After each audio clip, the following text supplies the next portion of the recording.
TGT biology के लिए most important practice set लेकर के आए हैं जिसके सभी क्वेश्चन को डिटेल से समझाएंगे। तो चलिए शुरू करते हैं। पहले क्वेश्चन को देखते हैं। पहला क्वेश्चन है, कला गहन से भरा हुआ तरल कहलाता है। The membranous labyrinth contains a fluid is called perilymph, haemolymph, लसीका, इंडोलिम्फ। कौन सा आंसर सही होगा?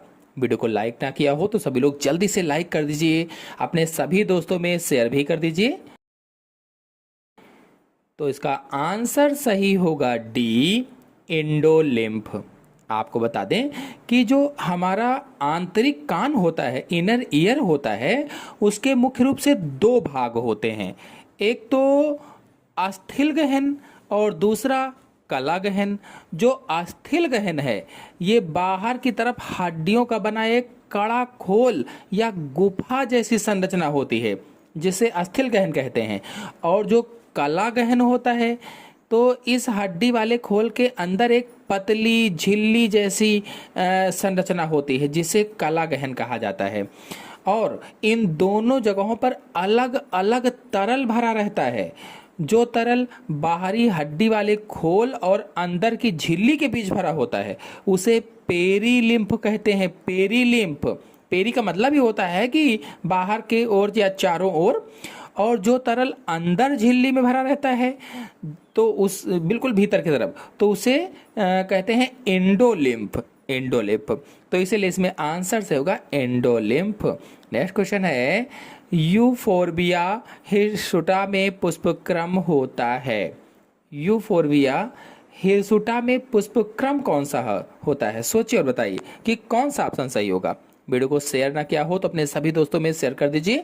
और अगर टीजीटी से रिलेटेड आप थ्योरी भी समझना चाहते हैं तो हमारे चैनल में वीडियो अपलोडेड है, आप जाकर के प्लेलिस्ट से देखिए। वहां पर आपको सारे प्रैक्टिस सेट, थ्योरी वाले वीडियोस और एमसीक्यू वाले वीडियोस, मॉडल पेपर सब कुछ मिल जाएगा।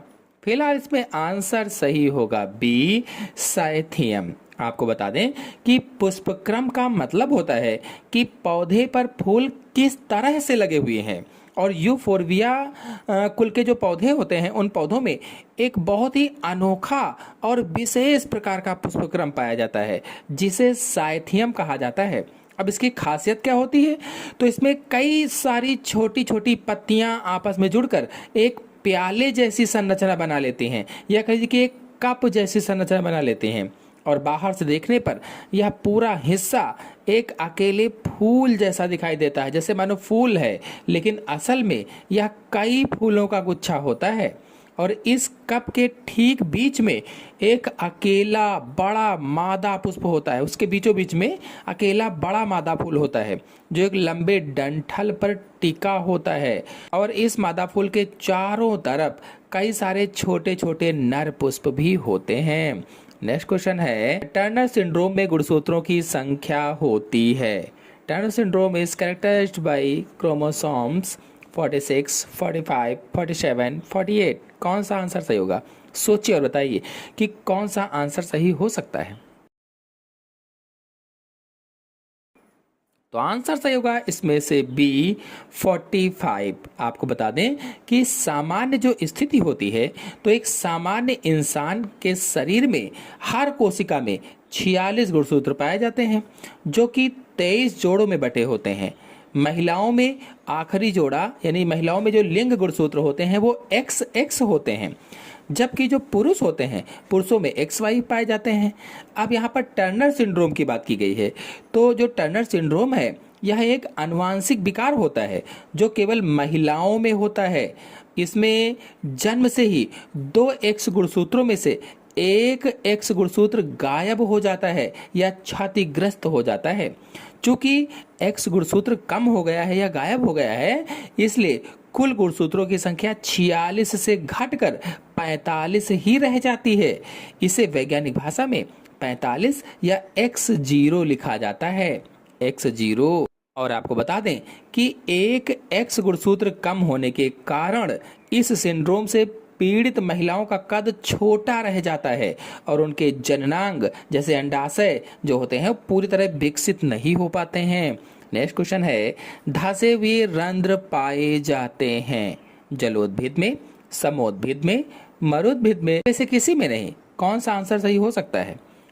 धसे हुए रंध्र किस में पाए जाते हैं? वीडियो को लाइक ना किया हो तो जल्दी से आप लोग लाइक कर दीजिए, अपने सभी दोस्तों में शेयर भी कर दीजिए, और अगर चैनल पर पहली बार आए हैं तो चैनल को सब्सक्राइब करके बेल आइकन को भी प्रेस कर लीजिए, ताकि जब भी मैं वीडियो डालूं उसकी नोटिफिकेशन आपको सबसे पहले प्राप्त हो जाए। फिलहाल इसमें आंसर सही होगा सी, मरुद्भिद में या जीरोफाइट्स में। बता दें कि मरुद्भिद उन पौधों को कहा जाता है जो रेगिस्तान या बहुत सूखे इलाकों में उगते हैं, जैसे नागफनी है, कनेर है, जिसको कैक्टस कहते हैं नागफनी को, तो नागफनी है, कनेर है आदि में। और इन इलाकों में पानी की बहुत कमी होती है और बहुत धूप तेज रहती है। अब रंध्र क्या होते हैं, अगर आपके मन में प्रश्न हो, स्टोमेटा क्या होते हैं, तो ये पौधे की पत्तियों पर छोटे छोटे छेद होते हैं जिनसे पौधे सांस लेते हैं और एक्स्ट्रा पानी को भाप बनाकर हवा में उड़ाते भी हैं। इस पानी उड़ने की प्रक्रिया को वाष्पोत्सर्जन या ट्रांसपायरेशन कहा जाता है। और जो धसे हुए रंध्र हैं ये क्या होते हैं, तो रेगिस्तानी पौधों में ये छेद पत्ती के ऊपरी सतह पर होने के बजाय त्वचा के अंदर गहराई में छिपे होते हैं, धसे हुए होते हैं, गहराई में छिपे यानी धसे हुए रंध्र होते हैं। अब आपको बता दें ऐसा क्यों होता है, तो यह इन पौधों की एक चालाकी होती है, या कह लीजिए कि एडॉप्टेशन होता है या अनुकूलन होता है। रंध्रों के गहराई में छिपे होने के कारण उन पर जो सीधी तेज हवा और धूप होती है वो नहीं लगती है। इससे पौधों का जो पानी होता है भाप बनकर कम उड़ता है और पौधा सूखे में भी खुद को जिंदा रख पाता है। नेक्स्ट क्वेश्चन है, पेट्रिफिकेशन, इम्प्रेशन और कंप्रेशन प्रकार है, किसका प्रकार होता है? जीवाश्म के, जीवाणु के, बीजाणु के, विषाणु के? कौन सा ऑप्शन सही हो सकता है? सोचिए और बताइए।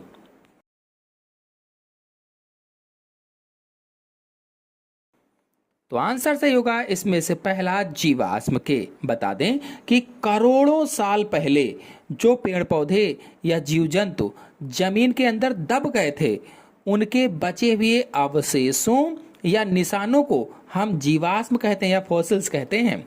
और पेट्रिफिकेशन, इम्प्रेशन और कंप्रेशन इसी बात के प्रकार हैं कि कोई जीवाश्म किस तरह से बनकर तैयार हुआ है। आइए इन तीनों को आपको एक एक करके समझाते हैं। तो इसमें से जो पेट्रिफिकेशन है, तो जब कोई लकड़ी या फिर हड्डी जमीन में दबी रहे तो धीरे धीरे उसके अंदर असली हिस्सा हटकर उसकी जगह खनिज जमा हो जाते हैं या मिनरल्स जमा हो जाते हैं, और यह बिल्कुल पत्थर जैसी बन जाती है, लेकिन इसका आकार और डिजाइन हूबहू असली पौधे या जीव जैसा ही रहता है। उसे पेट्रिफिकेशन कहते हैं।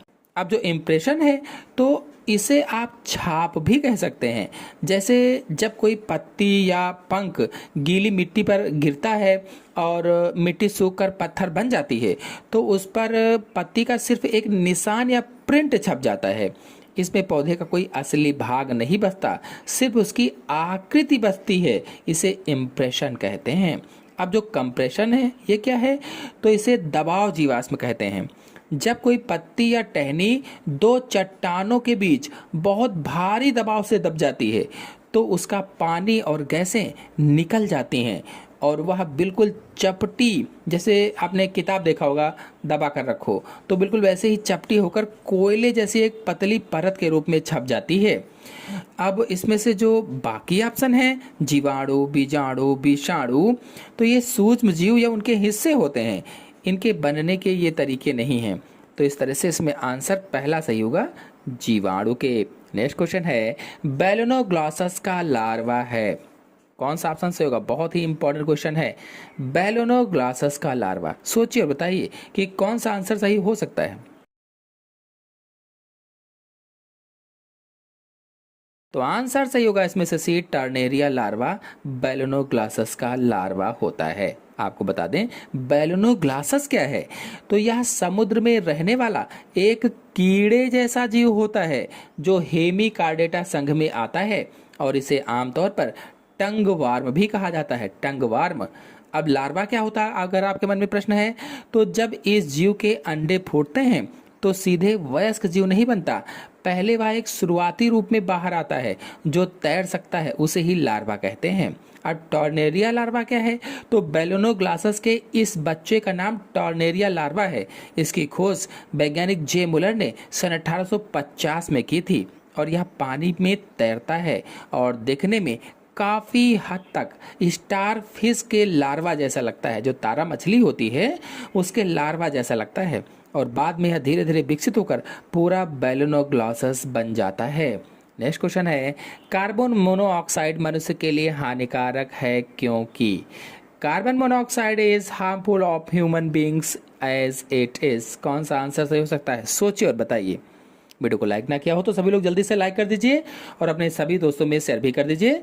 फिलहाल इसका आंसर सही होगा सी, ऑक्सीजन की तुलना में हीमोग्लोबिन से ज़्यादा लगाव होता है, यानी with higher affinity for haemoglobin as a compared of oxygen, as a compare to oxygen. आपको बता दें कि हमारे शरीर को जिंदा रहने के लिए ऑक्सीजन की ज़रूरत होती है। जब हम सांस लेते हैं तो फेफड़ों में मौजूद हीमोग्लोबिन जो कि हमारे खून में होता है, तो जो हमारे खून में मौजूद होता है तो ऑक्सीजन को पकड़ता है। जो हीमोग्लोबिन होता है वो ऑक्सीजन को पकड़ता है और पूरे शरीर में पहुंचाता है। हीमोग्लोबिन को आप एक गाड़ी समझ सकते हैं जिसका काम ऑक्सीजन को ढोना है या ऑक्सीजन का परिवहन करना होता है। और हीमोग्लोबिन कहाँ पाया जाता है? तो हमारे रक्त की जो आरबीसी सेल्स होती हैं उनमें पाया जाता है। क्या करता है? ऑक्सीजन का परिवहन करता है और रक्त का रंग लाल भी करता है। नेक्स्ट क्वेश्चन पर आते हैं। ऊतकों अंगों का प्रतिरोपण अधिकतर रोगी के शरीर द्वारा अस्वीकृति के कारण असफल हो जाता है। इस प्रकार के निराकरण के लिए कौन सी प्रतिरक्षी अनुक्रिया उत्तरदायी है? सोचिए और बताइए कि कौन सा आंसर सही हो सकता है। तो इस क्वेश्चन का आंसर बताएंगे आप लोग कि कौन सा इसमें आंसर सही होगा। सभी लोग कमेंट बॉक्स में बताएं। नेक्स्ट क्वेश्चन है, हेमिकार्डेट कार्डेटों के साथ कौन सी महत्वपूर्ण विशिष्टता की साझेदारी करते हैं? सोचिए और बताइए कि कौन सा ऑप्शन सही हो सकता है। तो ऑप्शन सही होगा इसमें से सी, क्लोम छिद्र युक्त ग्रसनी।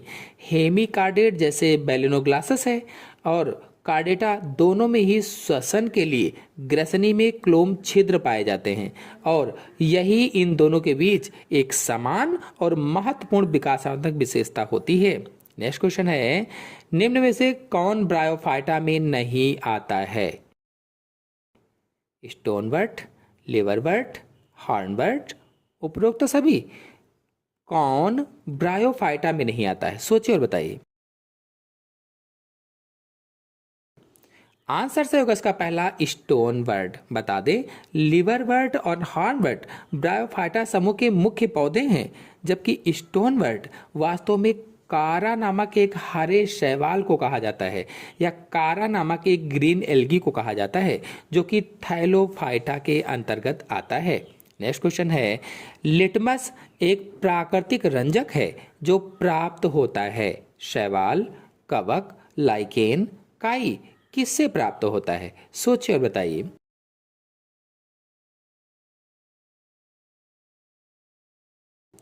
तो आंसर से होगा इसका सी, लाइकेन। बता दें प्रयोगशाला में अम्ल और क्षार की पहचान के लिए इस्तेमाल होने वाला लिटमस पेपर एक प्राकृतिक रंग से बनता है या डाई से बनता है और यह रंग रोसेला नामक लाइकेन से निकाला जाता है। रोसेला नामक लाइकेन से। लाइकेन कवक और शैवाल का सहजीवी रूप होता है। नेक्स्ट क्वेश्चन है, एक बीजाणु 4 नाभिकीय भ्रूण थैली होता है। सोचिए और बताइए इसमें कौन सा आंसर सही होगा।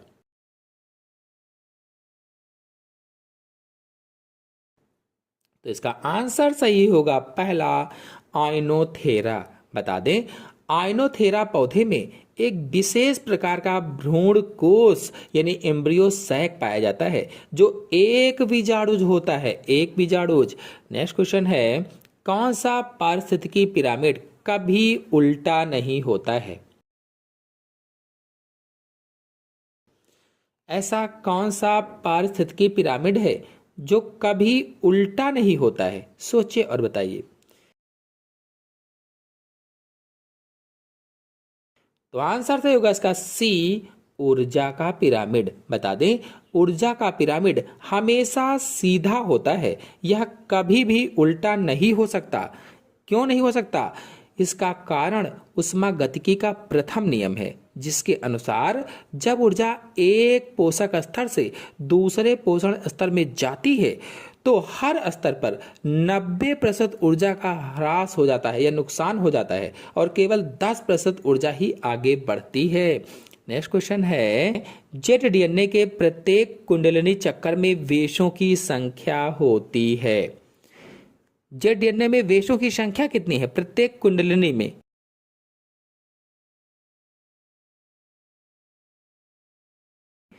तो आंसर से होगा इसका सी, 12। बता दें, सामान्य डीएनए जो होता है वो बी डीएनए होता है, जो दक्षिणावर्ती या राइट हैंडेड होता है और उसमें प्रति चक्कर 10 बेस पेयर होते हैं।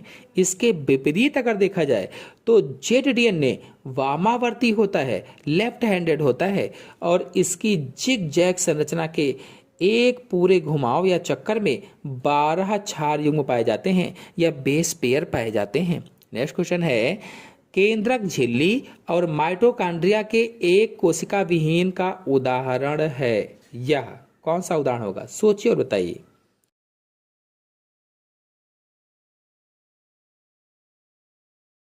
आंसर तो होगा इसका पहला, जीवाणु कोशिका या बैक्टीरियल सेल। आपको बता दें कि जीवाणु प्रोकैरियोटिक जीव होते हैं। प्रोकैरियोटिक जीव और प्रोकैरियोटिक कोशिकाओं में मुख्यतः जो होता है केंद्रक नहीं पाया जाता है या स्पष्ट रूप से केंद्रक नहीं होता है।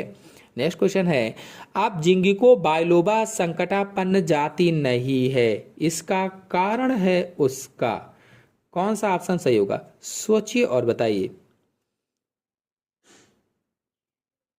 मैं इसमें दो ऑप्शन आपको दे रहा हूं, प्राकृतिक संरक्षण, ऑफ साइड संरक्षण। इन दोनों में से कौन सा आंसर सही होगा? कौन सा एकदम सही है, प्राकृतिक संरक्षण या ऑफ साइड संरक्षण? बताइएगा। नेक्स्ट क्वेश्चन है, संयुक्त पराग कण किस में पाए जाते हैं? संयुक्त पराग कण किस में पाए जाते हैं? सोचिए और बताइए।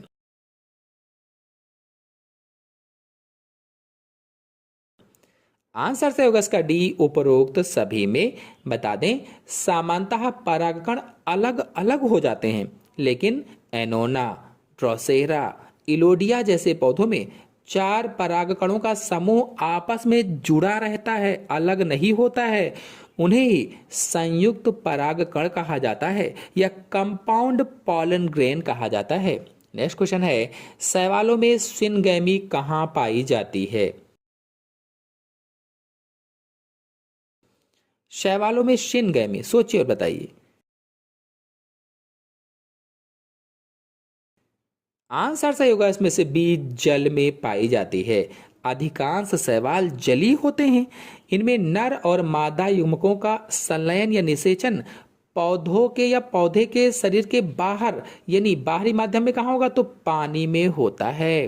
नेक्स्ट क्वेश्चन है, पैरामीशियम में संयुग्मन में किसका आदान प्रदान होता है? सोचिए और बताइए।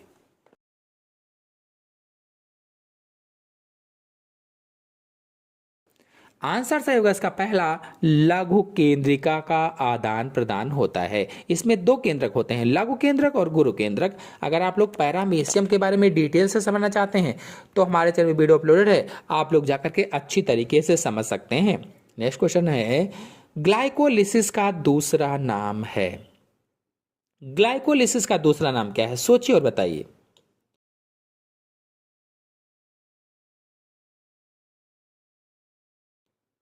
आंसर सही होगा इसमें से सी, EMP चक्र ग्लाइकोलिसिस का दूसरा नाम होता है। नेक्स्ट क्वेश्चन है, प्रोजेक्ट कस्तूरी मृग को सन 1974 में शुरू किया गया था।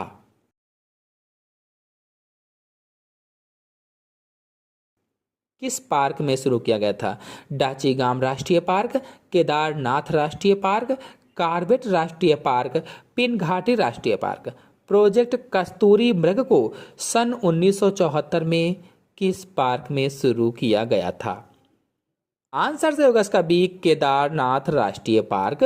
नेक्स्ट क्वेश्चन है, लैंगिक द्विरूपता पाई जाती है हाइड्रा में, केचुए में, एस्केरिस में, आंत्र कृमि में लैंगिक द्विरूपता किस में पाई जाती है? सोचिए और बताइए।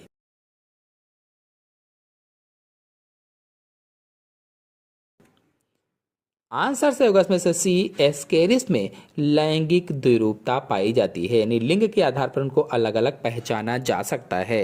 नेक्स्ट क्वेश्चन है, विदलन के बाद बना कोशिकाओं का समूह कहलाता है? ब्लास्टुला, मोरुला, गैस्ट्रुला, इनमें से कोई नहीं। विदलन के बाद बना कोशिकाओं का समूह क्या कहलाएगा? सोचिए और बताइए।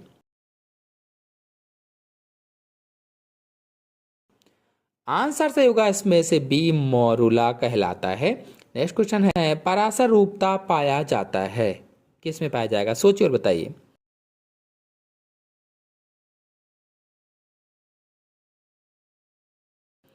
आंसर सही होगा इसका डी, टीनिया में पराशर रूपता पाया जाता है। नेक्स्ट क्वेश्चन है, कोशिका में विषाणु के द्विगुणन को रोकता है? विषाणु के द्विगुणन को कौन रोकता है? सोचिए और बताइए।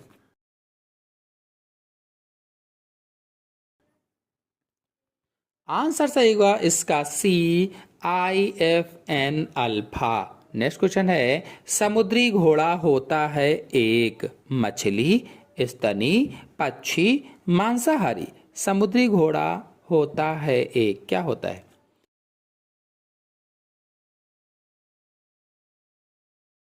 आंसर सही होगा इसका पहला, मछली होता है। नेक्स्ट क्वेश्चन है, मनुष्य में प्रत्येक हृदय स्पंदन की कुल समयावधि कितनी होती है? बहुत ही इंपॉर्टेंट क्वेश्चन है ये। मनुष्य में प्रत्येक हृदय स्पंदन की कुल समयावधि कितनी होती है? सोचिए और बताइए।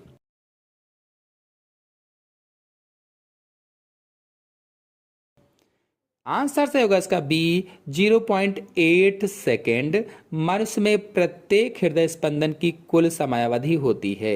नेक्स्ट क्वेश्चन है, प्लाज्मोडियम में लघु युग्मक और गुरु युग्मक बनाते हैं, क्या बनाएंगे? युग्मक पुटी, हेटेरोसिस्ट, बीजाणुज, युग्मनज। सोचिए और बताइए कि कौन सा ऑप्शन सही हो सकता है।